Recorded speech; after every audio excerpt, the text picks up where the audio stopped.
Chef Wayne, thank you so much for your time to talk to us. Here at Bionic Buzz, we're all about people's passion. Where did your passion for cooking come from? Do you remember what age it was? You know, what made you want to get into cooking? When I was in college at 18 years old, I was working part-time for a catering company, and some of the girls in my dorm were dating these chef students in the school next to me. And I was given an ultimatum by my parents that I had to pick a different school and a different career than what I was trying to do. And I realized that I loved being in the restaurant business, loved working around people, and also I started to work in the kitchens. I had a little background of working with people and food. So that's where I started to develop, hey, this is a career that I think I might like and enjoy, and I loved the energy and the crazy people that are in our business. Do you remember what you were originally going to college for, or just kind of undecided, or, you know? I was going to college to be a CPA accountant, which really was a huge difference from becoming a chef, from working in a quiet office, 9 to 5, no weekends, no evenings, except tax season, to going into this wonderful business of restaurants and hospitality. Okay, well, you've been doing Elton John's famous viewing party that also benefits his AIDS Foundation. Yeah. How'd you get your way up to where you're on the radar for him and stuff? Okay, so this will be my 15th year doing the Elton John AIDS Foundation Oscar party. Prior to that, I owned a restaurant, and which I still own a restaurant right now, which we're sitting in my kitchen. Yeah. And I have always had a big background in catering. I worked at UCLA. I ran a big club on the campus called the Faculty Club, which was for the administrative staff and faculty, and we used to do enormous events up to 1,000 people. When I started cooking in my own restaurant, I started to get approached about doing little dinner parties and some fundraisers, and I realized that it's not bad to do some catering out of your own business. And that is how it all grew, and through the connections of working in the industry, doing premieres, working for some studios and various event planners, I was able to work myself up to being able to handle doing a party of 1,000 people. Yeah. And as luck had it, the caterer that was doing the party for maybe 8 or 10 years for the Elton John Foundation had closed his doors and he retired, and they were looking for a new caterer. Oh. And somebody recommended to check me out, and I did a tasting and a menu, and they hired me from that point on. Oh wow, that's amazing. So hard work pays off. So, and one of your favorite dishes there is the adult grilled cheese. Is that going to be making for us tonight? Yes, so I created this dish as one of the past hors d'oeuvres 15 years ago, and I do call it the adult grilled cheese because it's a little sweet, a little savory, and it's on raisin bread with crumbled blue cheese, Asian pears, and some mascarpone, and it's very comforting. Especially it's cut in a petite little triangle, so it's awesome for people to taste, and going with a glass of wine or any of one of the cocktails that we serve, it's a nice compliment. Okay, so why don't you make it for us, and then I'll ask you some questions about the event where we go. So. Absolutely. So, to start out, we take some raisin bread, which we have some here. We're going to make some sandwiches, and then we're going to saute them up. So we lay our bread out on the table. And in my kitchen, you go like that. No, just kidding. I know you can edit anything out you want. So the first thing we do is we're going to smear, as if it was cream cheese, but it's actually mascarpone cheese, which is like Italian. It's an Italian version of cream cheese on each bread. And then after that, we're going to take some blue cheese, which I have right here, some crumbled blue cheese. We're going to crumble it on. And you only put it on one side of the bread when you're folding a sandwich, otherwise it's going to be way too pungent and too strong, and you're going to have some people that like blue cheese and some that do not. Here is an Asian pear. As you can see, you can get it in your produce market, and I already sliced them down. We put about 2 slices on each bread, on each sandwich I should say. Here we go. Put a little more blue cheese, and then we close up the sandwich. Very, very simple. Anybody can make this at home. And then we're going to saute it now. We're going to saute it in some butter. And one of the things that I learned a long time ago in cooking is everything is better with butter. Yeah. Nobody's going to complain about that. But mostly we want butter because it not only does it give it the rich flavor, but we've also learned that if you use all oil, the oil is going to be saturated into the bread and it's going to be very greasy. But to avoid burning the butter completely, a little trick is you can put a drop of oil, which I have right here in my little squeeze bottle, just to help it not burn so fast while you're cooking it. And that is a simple little process. I'm going to show you how we do it. We're going to brown it on both sides. We're then going to put it in the oven to finish cooking. And it'll be very simple. And how many do you make these? Because you're feeding, what, like 1,000 some people? We're feeding 1,000 people, so we're going to make probably about 30 of these, 30 to 40, because it's for the cocktail hour in the beginning of the party, Okay. as people are arriving. So as the butter's getting hot and bubbly, you can see it's starting to brown around the sides. And you want to put it in before it gets too brown, otherwise you'll end up burning it. And then once we flip it, we're going to put it right in the oven to finish cooking it for about 2 minutes. And then we're going to cut and serve. And you could be my taste test. Oh, yeah, gladly. Right? See? Who would ever say no to that? Yeah. And then after that, I'm going to show you another quick little dish that we're doing also for the past hors d'oeuvres. So you could just check it. It's getting nice brown, very nice and brown. Now I'm going to use my hands. Those of you at home that are not so skilled, you might want to use a pair of tongs just so you don't burn yourself, but there you go. And then we're going to give it some nice color. Ta-da! Yeah. And we're going to finish it in the oven for a few minutes. And then I'm going to show you how we decorate and serve it. So we're going to use a little platter and then we pass serve it. Do you see these live lobsters next to me? Yeah. We're going to make an open-faced lobster sandwich next. Oh. Right? So we'll give Now, that. how long does it take to prep for this? Yeah, I'm sure it starts like a couple of days before. Do you do the work here, then take it to the party, or do everything there? It's an awesome question. So we prep everything here. We start slowly on Wednesday, beef it up on Thursday, Friday and Saturday, very serious and very heavy. And we load up a 24-foot refrigerator truck in the parking lot that's here for 4 days. And then we transport everything and the staff along with it Sunday morning to the location, which is at the West Hollywood Park. Yeah. And how many people are in your staff? So on the catering staff is about 180 people. I would say 60 of them are in the kitchen, 120 of them are the servers and bartenders, Gotcha. wine pourers, and a few dishwashers too. Because you can imagine 5,000 plates, It goes pretty quick. 20,000 glasses. We need quite the staff to help get things cleaned and ready to roll. All right, so I'm cooking in a stone oven right now. And I'm going to bring them out in just a few seconds because the cheese should be all melted and warmed out throughout. You still consult with Chef Ramsay about, So Chef Ramsay and I worked together for 3 years doing the Oscar party. He did, last year I worked with the famous Spanish chefs called the Roca Brothers. Oh, nice. And this year, I'm the chef. Yeah, you're the man. So, but you know, Gordon and I are friends. We collaborated for a couple of years. He's an awesome guy, very creative. He did a great job for the foundation and really did some nice menus.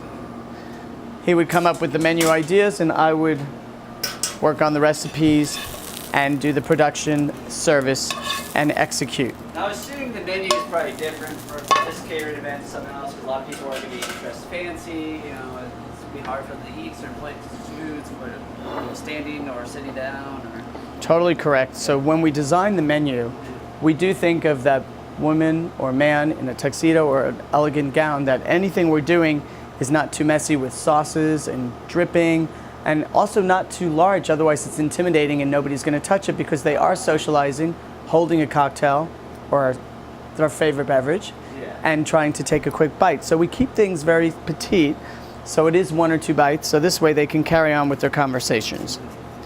So for tonight, normally we cut it into 8 pieces, but because we're doing this for anybody to do it at home, and if you're going to do this for your own party, your guests are going to want a substantial amount. So I'm cutting them into 4s. And also, raisin bread, when you buy it in the store, is smaller, as you can see, than buying a regular loaf of sourdough wheat or any type of artisan bread. So we line it up like this. This is how we do it when we serve it. Dun, dun. Nice. Put a nice little piece of rosemary. And then we have our wonderful servers walking around, offering our guests some grilled cheese with mascarpone, Asian pears, and blue cheese. Wow. And how many do you think you make per night? We're gonna make about 40 sandwiches, cut them into 8, so about 320 pieces because we do have 6 items. Would you like to taste? Yes, please. He's not allowed on camera. They only save the pretty people for camera. Oh, wow. There you go. Really good. All right, so that's one of our items that we're gonna be serving. More than one piece. Wait, I'm plating it all up for you right now. So all you viewers at home, Yeah. you'll want to, don't taste it while you're making it because there'll be none left for your guests. All right, so that's one of our wonderful items. That's a big popular item. I do that every year because it is so inviting for people to taste, because who doesn't like grilled cheese? Yeah. Especially an adult version. So another item I wanted to show you guys that we're gonna make is an open face New England lobster roll that we do with a tarragon aioli. So we take our lobster roll buns like this and we cut them in half. I'm gonna show you how we make our, so you can make it at home like a little crouton. You don't want it to be too thick, the bread, because it's Los Angeles and people don't like a lot of carbs. Yeah. So I'm keeping it as thin as possible. We're gonna take the center of the bread, and as one of my chefs, Chef Rigo, taught me, the perfect size is 2 fingers. So we're gonna go 2 fingers, and then 2 fingers, 2 fingers. So what we do is we make, only out of each one, you have 2 halves that you can squeeze another one. So out of one roll, you can get half a dozen. And then what we're gonna do is, while we're doing that, I'm gonna turn this on. We're gonna saute them to give them some nice flavor before we put the lobster on them. We're gonna season them up. So we're going to season them up with a little bit of, we're gonna saute them, sorry, with a little bit of butter. Just right over here. Better with butter. Everything's better with butter. Little butter. And then once we put them in the pan, we're going to add a little salt and pepper and a little bit of chopped parsley. And then we're going to toast them in the oven so they become like croutons as our base. And then I'll tell you how we do the lobster. So get that butter going, add the bread, give it a little bit of seasoning, salt and pepper. And right over here, I have some parsley ready to roll. You probably have to chop it in your own kitchen, but here we have it ready to go. So we're gonna give it a quick little saute. Now, the best thing to do while you're working and doing these items is clean up as you go along, otherwise you're gonna be left with a huge mess at the end of the day. Okay. Do you also serve this here at your restaurant here, or? So the grilled cheese we do for special parties here. Okay. When we sell out the place and we have full buyouts, we do them as past hors d'oeuvres. They're not on the menu regularly. We have a better. It's like a secret menu. Exactly. Now we have another grilled cheese on the menu, and so you see how they're getting nice and brown. Oh, yeah. So we're just going to start them this way, and then I'm going to turn them, and then I'm putting them in the oven. And then we're going to finish toasting them. So we're going to finish toasting them. Then, as you can see, we have some fresh lobster that we steamed in some water, white wine, black peppercorns, and bay leaves. And we already pre-cooked some, so you have some fresh lobster. Right here's a nice, beautiful lobster tail. And then here's the croutons that we're going to lay out on the platter. And I already made the tarragon aioli, which is some fresh tarragon, which is right here, that you chop, and you take a 1/4 cup of mayonnaise, a squeeze of a 1/4 of a lemon, some salt, pepper, and just a little dash of Tabasco. Now I have a plastic pastry bag, but if you don't have one at home, an easy thing to use is like a plastic baggie, like a sandwich bag, that you can put this in. I'm going to show you. It's a nice little trick. If you have to improvise at home, right? Yeah. So you can put this in here. Let's make this little sandwich baggie, right? We're going to cut the very tip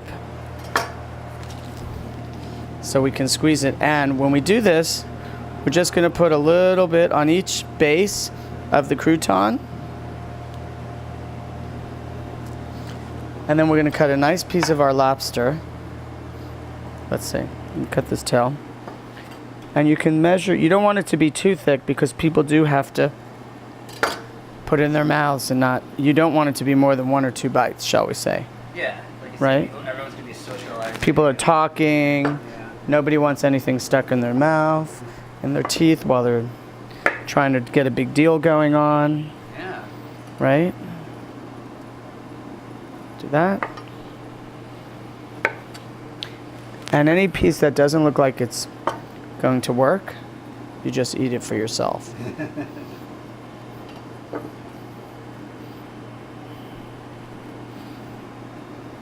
That. Then we're going to top pieces for me. There you go. These are scraps. Lobster, you never get rid of them. Yeah. We put a dollop of tarragon aioli on top. And this is my version of an open-faced New England lobster roll. And then we garnish it. I'm just going to clean the platter a little bit. We have some edible micro orchids here. And you could pick any little color you like. And we usually do, we alternate, give it a little bit of interesting looks. And normally I have a pair of tweezers, but so these are so delicate, but they're edible. Beautiful presentation. Again, you get to be my taste tester. Oh yes. Look. That looks beautiful. And there we go. Voila. Ba-dum-bum, ba. All right. And you can tell me. Oh. Really good. Right? Make it look so easy too. It's Do you have any cooking books out there? I mean, you're very good at teaching usually. no cooking books. Yeah. Not yet. Not yet. Okay. Maybe next. Yeah. Would you like another? Yeah, please. Go ahead. You can help yourself. Yeah. And those are our 2 appetizers out of the 6 that we're doing. I'm going carb free right now. Aioli and lobster.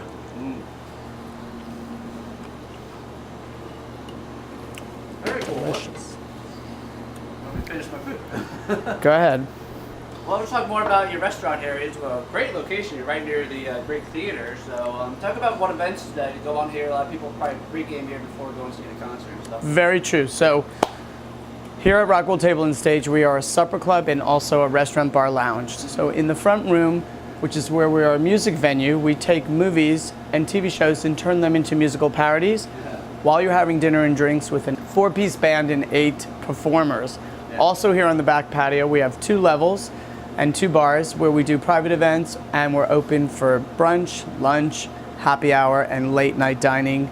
We bring in a DJ on the weekends, so it's very festive and fun, and we are open every day of the year. We also do a lot of weddings, sweet 16s, bridal showers, and we just started on Saturday afternoons with Ross Matthews from RuPaul's Drag Race, a drag brunch, which is amazing and funny, and talented performers from all over the world come in.